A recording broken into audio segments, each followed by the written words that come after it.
Hello, welcome back to the RetroBreak Podcast. I've got a really exciting episode for you guys and girls this week. This is something that I've wanted to talk about for a long time now, but I never thought it would do that well over on my main channel. So I decided instead to make it a podcast, or maybe a series of podcasts in the future, depending on how well this one does. And that is kind of talking about my journey through game development. There's actually quite a lot to get into, so I'm going to see how I feel when I'm going through this and whether I want to split it up into future episodes or whether I just want to cover it all in this. So some of you might not know if you only know me from my videos, but the main thing that I did want to do in life was make games, and I have made quite a lot of games over the years, and I have talked about them on my channel in the past, but I've never really talked about my full journey through the game making development process that's led me up to where I am today, and also kind of why I fell out of wanting to make games a bit later on in life, because for the past, say, 3 or 4 years now, I've not really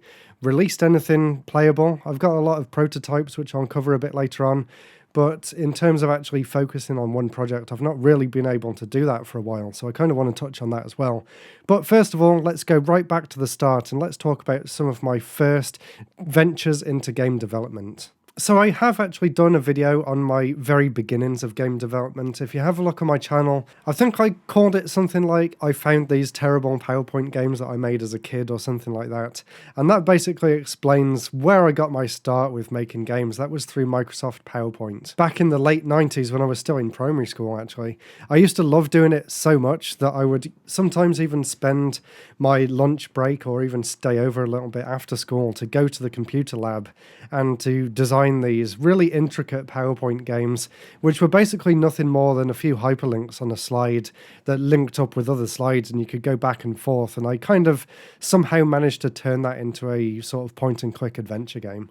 And actually, I did find some of those early games that I'd made on an old hard drive. I think I actually found about 10, but there must have been at least 30 or 40 completely random games. I can still remember some of them in my head, but most of them involved like weird ideas that I'd come up with as a kid. And honestly, looking back now, I have no idea why I even thought any of the stuff that was in those games. So there was one which was kind of a made-up language quiz thing with all these weird clip art characters, and they would ask you questions and you'd have to try and decipher their codes in order to move on.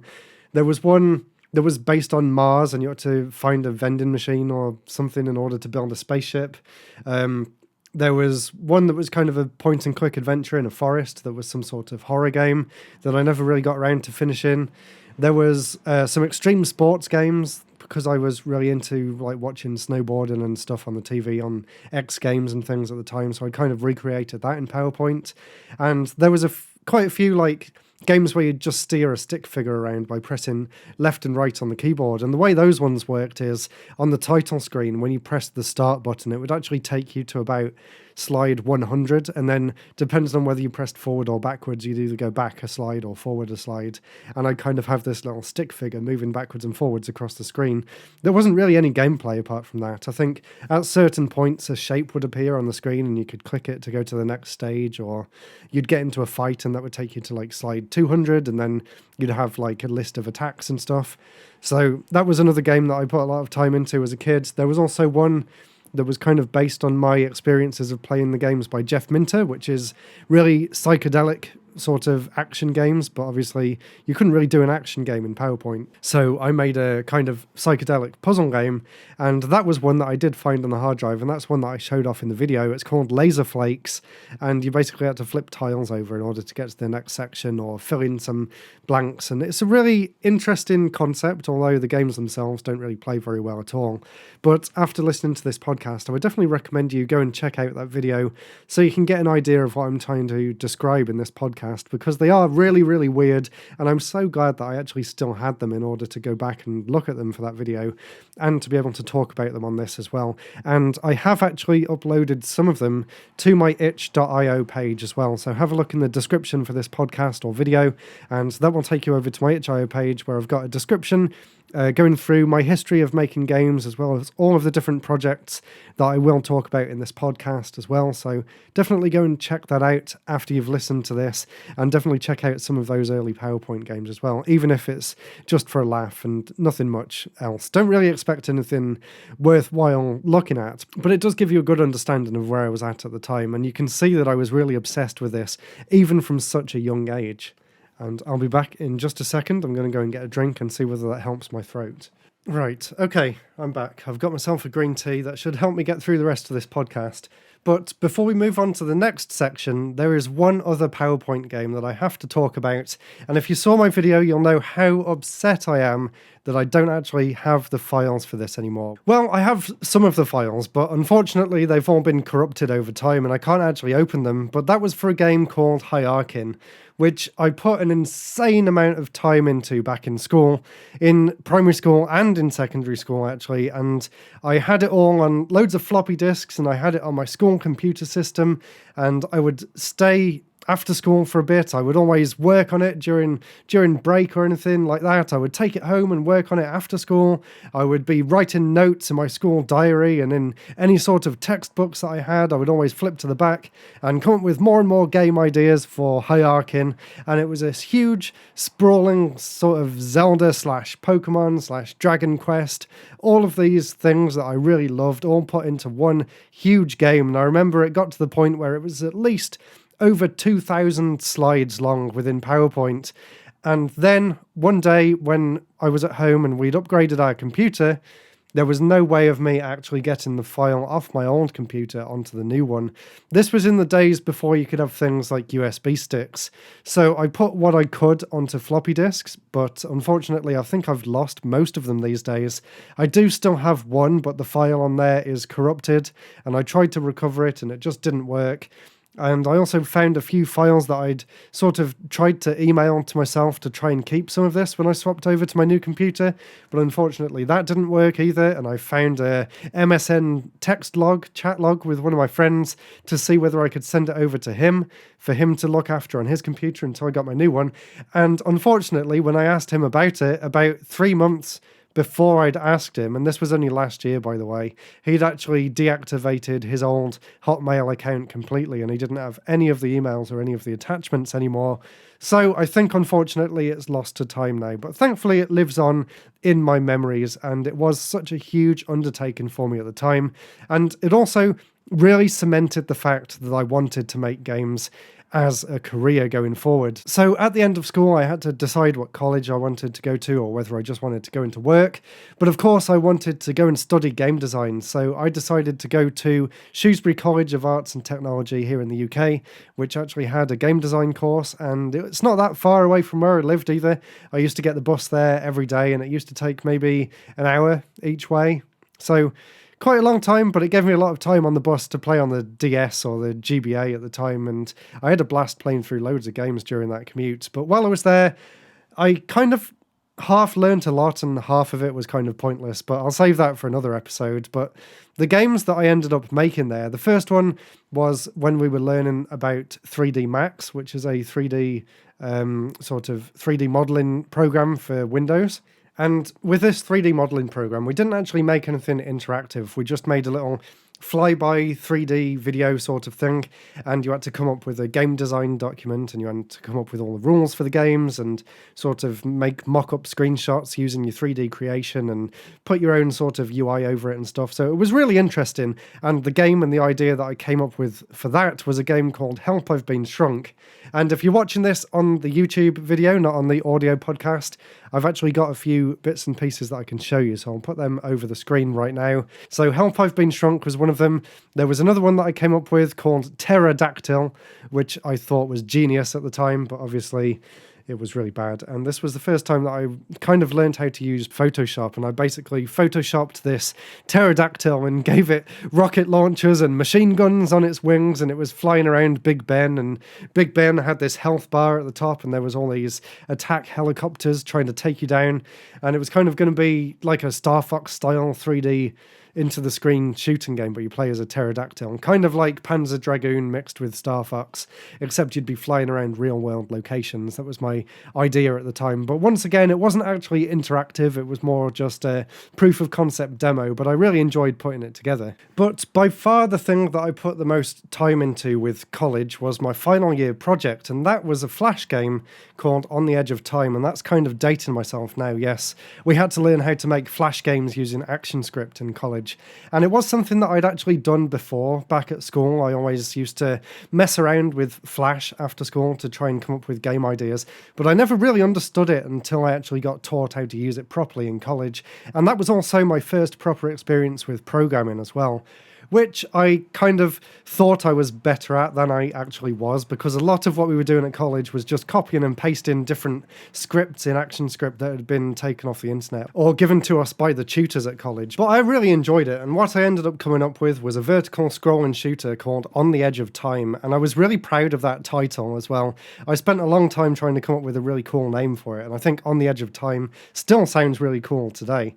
And I'd come up with this huge backstory. I'd actually wrote like almost an entire like fantasy novel based around it. You basically had to travel the world, and then you ended up in 1999 and Big Ben got hit by a spaceship, and a part of Big Ben landed in your brain, and then you could travel through all these different dimensions, and you were trying to piece together this plot to put this clock back together, and you could save humanity by pulling all these different time fragments into one thing, and then taking that back to Big Ben and holding it up to get struck by lightning or something. I have no idea where I was going with it at the time, but I was completely obsessed with coming up with this game and story to go alongside it. And the game, well, it's very basic and it doesn't really play that well. I did put a lot of time and effort into it, and I managed to make a few different sort of time periods that you'd explore. You'd like go back to the Jurassic period and you'd be fighting dinosaurs. You'd go to the future and fight aliens. And you'd go through like ancient Egypt and you'd fight all the Sphinx and stuff. It didn't look anywhere near as good as what I'd pictured in my head, but it still quenched my thirst for making games, and I really, really wanted to do more of that. So when it was coming to the end of college and I had to decide what to do next with my life, of course I wanted to carry on this journey, and the easiest way for me to do that at the time was to try and do well in college, obviously, to get enough points to be able to go into uni. And I just about managed to scrape by. I think I got 2 merits and a distinction, which is good enough to move on to onto the university course that I wanted to do. Unfortunately, though, the university course that I decided to do, probably looking back in hindsight, was kind of a mistake. So I signed up for a brand new course that had only just come about that year, and it was called Portable Game Programming. And the reason I wanted to do that was because the DS was quite new at the time, and I absolutely loved playing DS games. Like literally every day in college, I was always have the DS with me. So yeah, I would always have my DS with me in class. In fact, it got to the point where one day I didn't use it, and my college tutor actually asked whether I'm okay. And I asked him, why am I okay? Why am I not okay? Yeah, I'm fine. And he said, well, you haven't got your DS with you, so something must be wrong. So that gives you kind of an idea of how obsessed I was with playing on the DS at the time. So when I found out that Staffordshire University was doing this new course just for portable game programming, I jumped at the opportunity. But little did I know that when I got there, I was actually the only person who had chosen to go on that course. So rather than to go ahead with the full thing like they were intending to do, what actually happened when I got there was that I got grouped in with all of the computer science and AI students, and I'd never really been that good at maths before, but a lot of the classes that I had to take in first year were really low-level programming courses, like how to use C programming language, which I'd never even really... I'd heard of it, but I never really understood what it was. So that was like something that was completely brand new to me at the time. And as well as that, I also had to attend all of these A-level maths classes, which again, I didn't really have the backing in maths to be able to do that. So in first year, unfortunately, by the end of the year, I was quite depressed in a way. I'd kind of avoided doing a lot of the work, and I would kind of hide myself away. And you know, just I really wasn't having a good time, let's put it that way. So at the end of first year, I decided I needed to make a change, else I was really going to get myself down, and I knew that I couldn't, at the time at least, I couldn't understand programming. We'll get back to how I've improved in that in the future, but yeah, at the time, this was 2010, so YouTube and stuff was still quite new, and you couldn't really get the sort of programming tutorials that you can get these days. So a lot of it was actually trying to go through textbooks and following examples in the tutorials in classes. And I was just falling behind and further behind, and I was getting more and more depressed about the whole thing. And it really did affect me quite badly. Like, I used to hide myself away quite a lot. But then at the end of first year, I decided that I wanted to make a clean start at uni. And I actually had the option of either going into the second year of game design or going back to do first year again. And I thought, to completely get a fresh start, I didn't really mind about having to pay back an extra year of student loans. That was something for me to worry about in the future, which of course is affecting me now, but we'll get back to that. But yeah, I basically restarted university from scratch, going right back to first year. So I actually ended up doing 4 years in the end. And I went on to a course called gameplay design and production, which was a lot more up my street. It was a lot more academic focused rather than programming. It was a lot more of writing essays and the psychology behind games and things, which I find absolutely fascinating. But there were actually a few games that I managed to make through this university course as well, and I really enjoyed my time with them. In fact, one of them, I won't go through all of them because there was quite a few. I've got 3 written down here that I want to cover. So one of them was actually a group project, and I actually had to put my name forward to be the lead game designer on this project, and I really loved doing that. I loved sharing my ideas with the team and getting everyone together and splitting people up into their own little groups to report back to me. I thought that was fantastic. And the game that we'd come up with as a group was called Plunderbuss, and I got on really well with a lot of people there, especially the lead programmer, Leon. Him and I worked really well together, and it's actually thanks to him sitting with me and going through the code that I finally started to understand how programming really worked, and we worked really well together on that, along with a lot of other people. There was some really talented 3D modelers on there, and the sound designer was amazing as well, and that was my first proper sort of look into how you would make a game as a team rather than as an individual. So like I said, if you're watching this on YouTube, have a look at the gameplay trailer that I'm showing over the screen now. I really did have a lot of fun putting this one together. And the 2 other games, one of them was my final project for the final year, and that one was kind of a game that also had to tie into the essay that I was writing for the end of year as well. And the full title of this final year project was How and to What Extent Do Characters and Narrative... actually, I'm going to have to find it.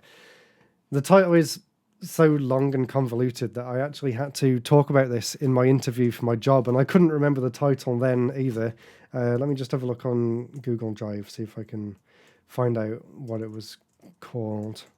But yeah, when I was doing this interview with work, I had to sort of talk about this, and they gave me a whiteboard to write on, and I actually ran out of space on the whiteboard because the title was so long. I've actually got a folder on my computer now where I've scoured all of my hard drives in order to try and find every single thing that I've worked on since the beginning. So I'll show this on the screen as well if you're watching on YouTube, but basically there's a whole load of prototype games that never really got finished, and there's a whole load of playable games, but they're all a bit rubbish. So...